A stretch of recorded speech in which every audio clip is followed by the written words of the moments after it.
All right, guys, we are going to be doing a little food plot planting this weekend. I really wanted this to be a whole lot different. My schedule's just not working out. I wanted a good no-till drill. The Conservation District rents a 7-foot Great Plains no-till. And if you don't know what a no-till is, I'll kind of explain a little bit of difference between what we've got and what a no-till is. And I picked this up kind of assuming that the guy we talked to would have explained that it wasn't really a no-till, but we're going to make it work. What it's going to end up doing is what I was going to do was plant about 8 acres of pasture. Well, it's all pasture. Food plot or not, it's all pasture. It's all for the livestock ultimately. It's just an added benefit that I can do it as a food plot as well. And I was going to run on the lower end of about 50 pounds an acre, plus some small seeds, some brassicas, and some clover and stuff like that. But what ended up happening is this thing not being a no-till, there's no way I can get a good seed rate at 50 pounds the acre. Absolutely no way. It would already be on the ragged edges of what I think you ought to do anyways. So what I'm going to do is I'm going to bump it up to about 100 pounds an acre, which is still on the ragged edge of what is acceptable for what we're doing. But we're going to do that back 3 acres. Let's get down there and show you what we've got, and I'll explain what a no-till really is. But this is going to end up being minimally invasive tillage. But we should have enough winter growth to take care of any of the tillage we do. Levi's grabbing the small seed.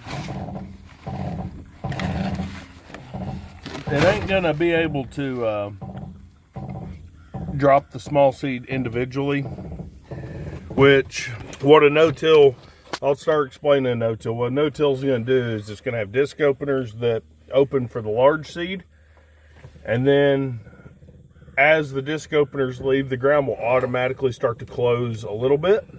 There'll be 2 disc openers, and they open a little channel, and as they pass by, the soil will start to close back up.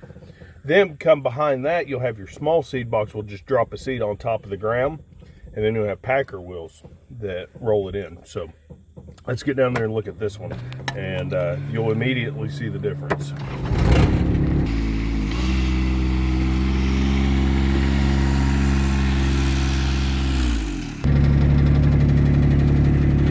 Morning.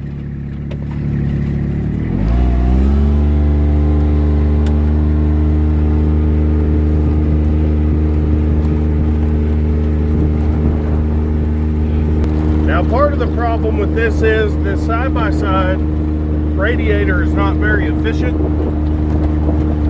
It does work, it does cool, but it has a tendency to run a little warm. So we got to be mindful of that while we're pulling this heavy thing.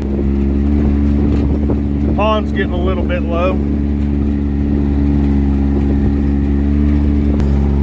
Alright, now we're dropping off into the bottom that we're going to put this food plot in.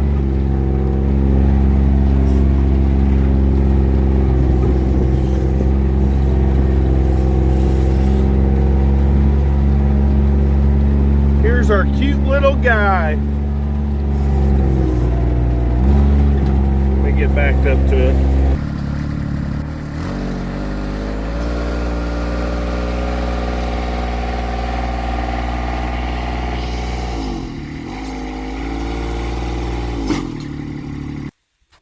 All right, so now that we're standing in front of it, let me explain the difference. So this is what I would consider a drop seeder, or almost an overseeder. Now this would work extremely well on a prepped ground. It's going to work kind of halfway because I'm not interested in plowing this. Look how much grass I have. I don't want to destroy 3 acres of pretty good quality pasture in central Oklahoma See a lot worse. So I don't want to destroy the grass. So I don't want to plow. I don't want to destroy the soil biology. I don't want to disturb it too much. I actually want to add to the biology. So this is already kind of a negative for me. I'm not against it. As you can see, it's not really just plowing the ground. But what it does is it cuts a farrow. Seeds drop out of here. There's only one seed box. I have a pretty good idea my small seed are going to seed just fine with this. Like my clover, it's going to be perfect, which is really the most important thing I'm putting down. But my larger seeds that need to be planted deeper are going to probably have a little less of a success. So it's got these metered seed drops. They come down here, they hit this plate, they fall out in front, and then you got this little packer wheel that rolls it in.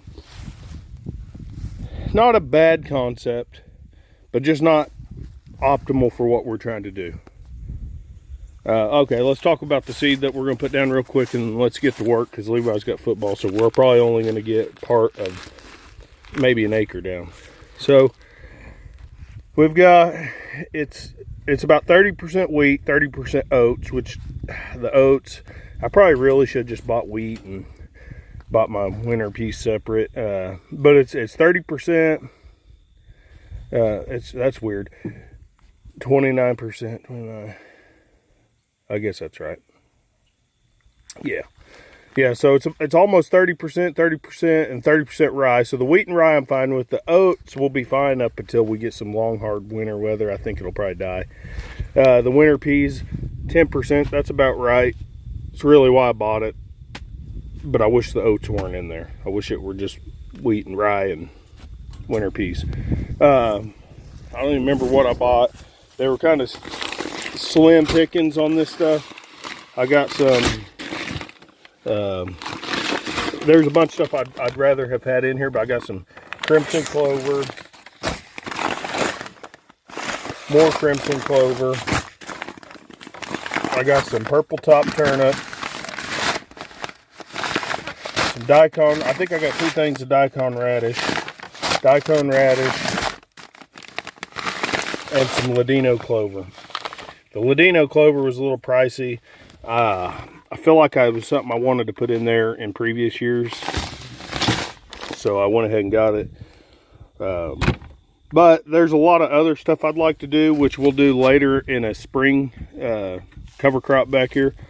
What we'll do is once we're done deer hunting, and I feel like we get optimal growth out of this back here, we'll turn the cows in here, let them gorge themselves on it. And then once the cows are done on this, what we'll do is we'll come back and we'll plant another cover crop for the spring.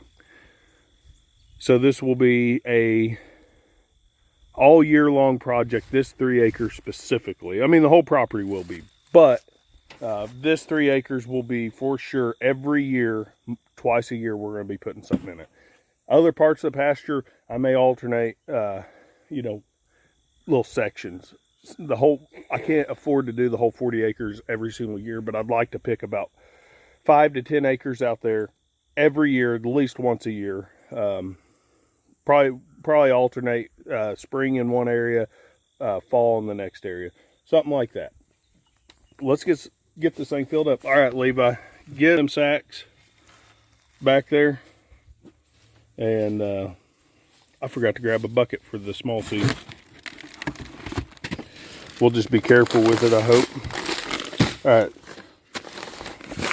This is the Ladino. I should have bought 2 sacks of that, really. So we're just going to use all this back here. I'll get more if we do another patch on the pasture.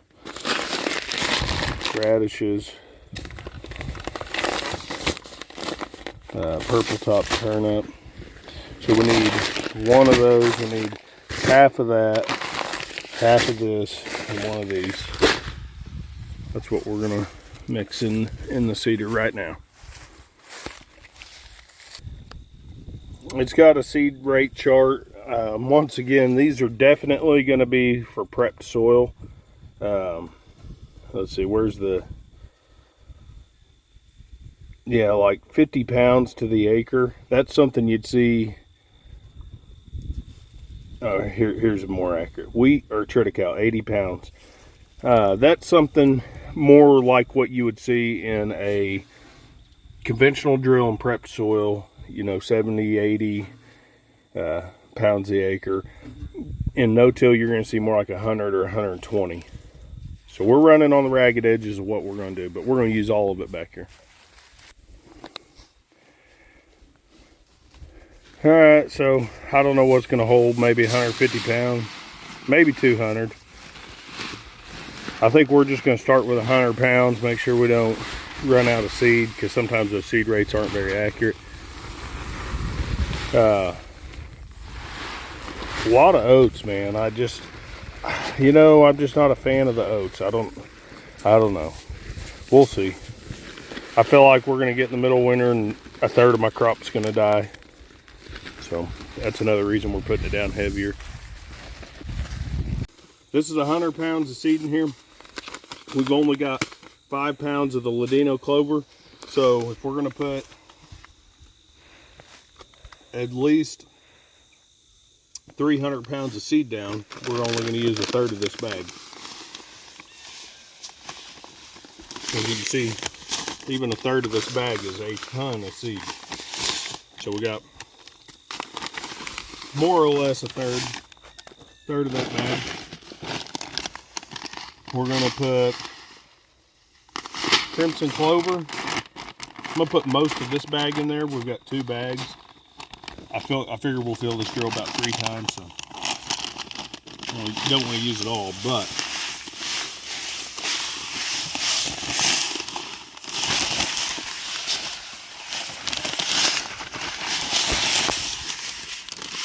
I feel like the clover are going to seed real well. Same thing with these should be the daikon radishes.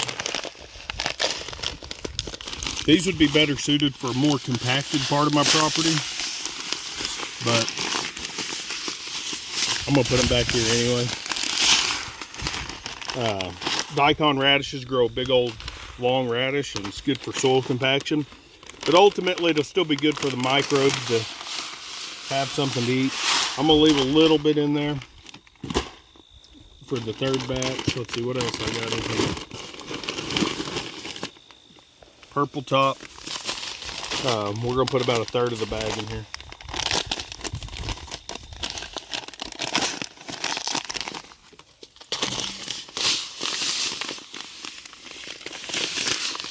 Purple top turnip. And these are a pretty small seed. They'll probably do pretty well in this seeder. I believe that's everything. So there's 1/3 of our seed used.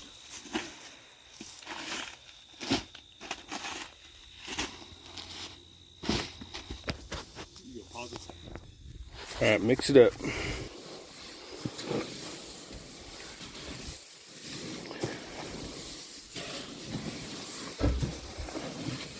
And I know they're gonna have like turnips 4 pounds the acre. We're not gonna pay a whole lot of attention to that because we're not planting a turnip crop. We're blending a percentage in to what I want to plant. Like this other percentage, I want to plant 100 pounds an acre. So if we plant 100 pounds of this plus 4 pounds of turnips, we'll get close to that seed rate. So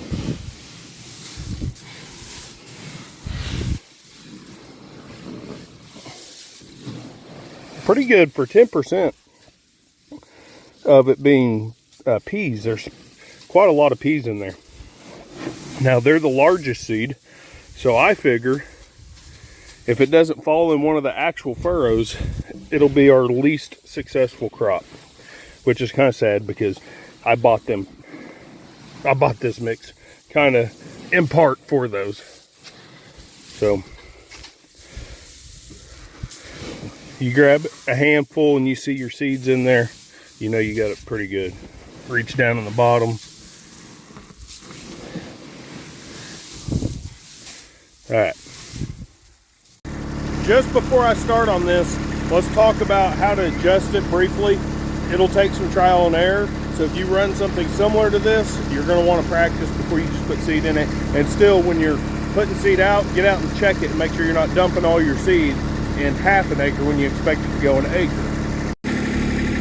All right, so this wheel right here is pretty much balanced. If you jack it up off the ground, you can roll this around by hand on these two wheels.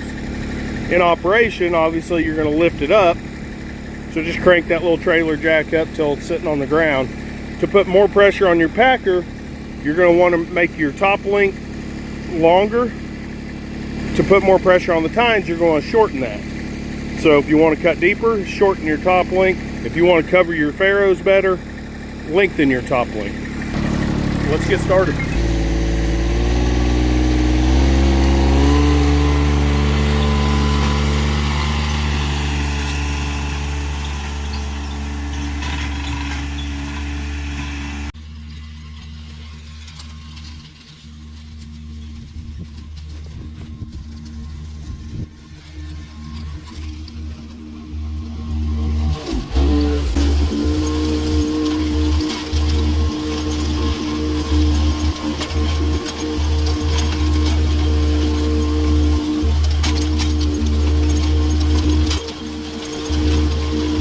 We're running a little bit warm on the old side-by-side. I wish I had like a tank of water I could just spray on the radiator every now and then to help it cool off. We're not maxed out, but it's hot. We're gonna let it idle. Let's look at how much seed we've made. How many passes was that? Is that 4 or 3? I think that was 4 passes. Boy, we're really going through the seed. That's probably a little more than 100 pounds the acre. So, like I said, check your seed boxes. That's a little bit more than we can afford to put out, I think. So, we're gonna back this off to about 80.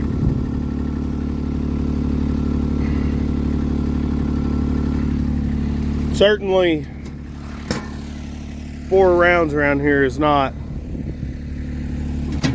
100 or 50 pounds of seed, I don't think. So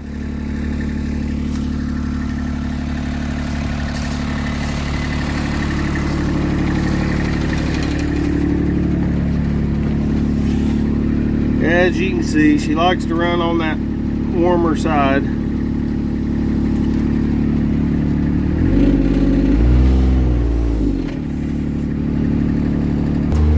One thing I would add is it's pretty difficult to see where you have been. So you got to pay really close attention as to not overlap too much, unless overlapping is something you're trying to achieve. Like it's really hard to see exactly where I've been right here.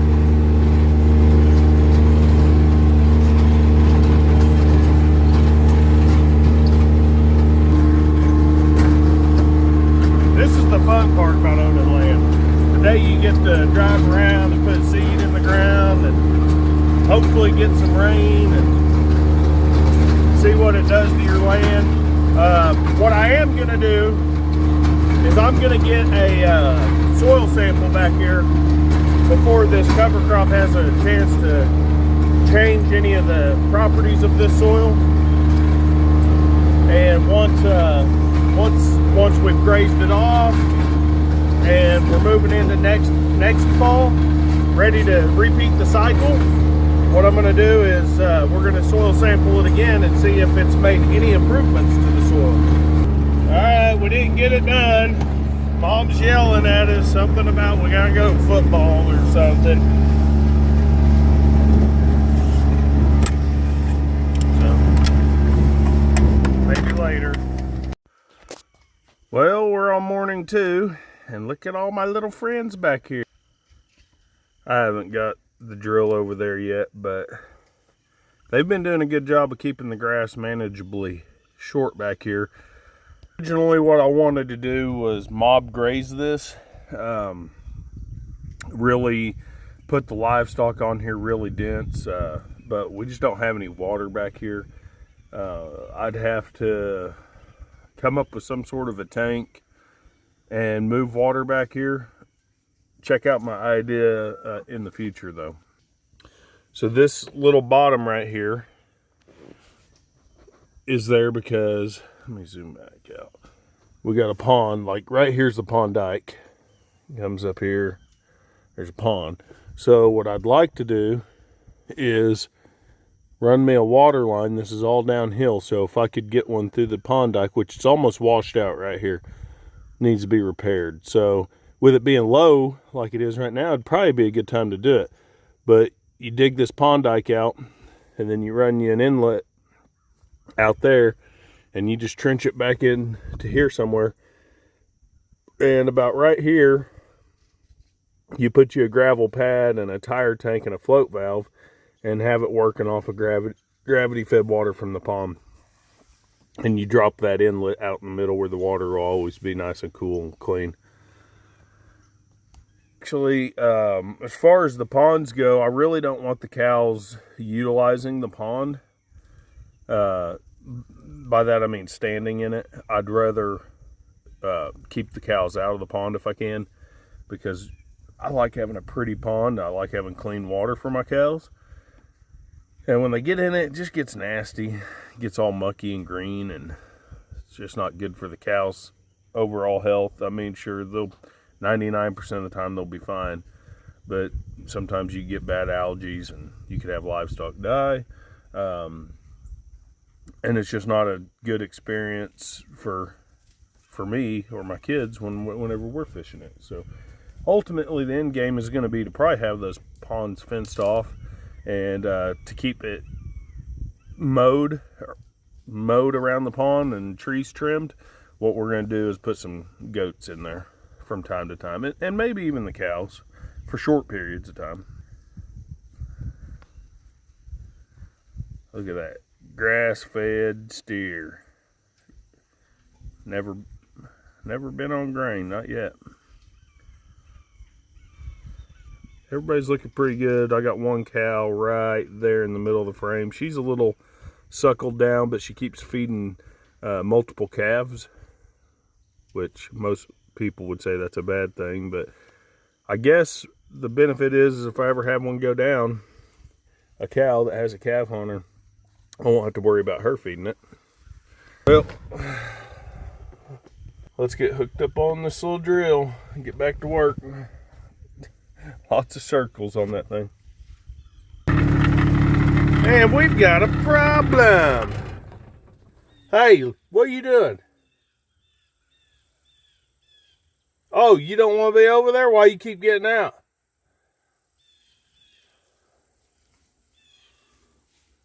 Huh? So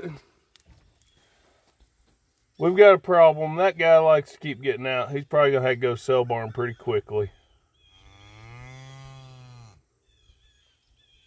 He heard me. He heard me up here pulling this thing around. Thought, oh, I can get back in now.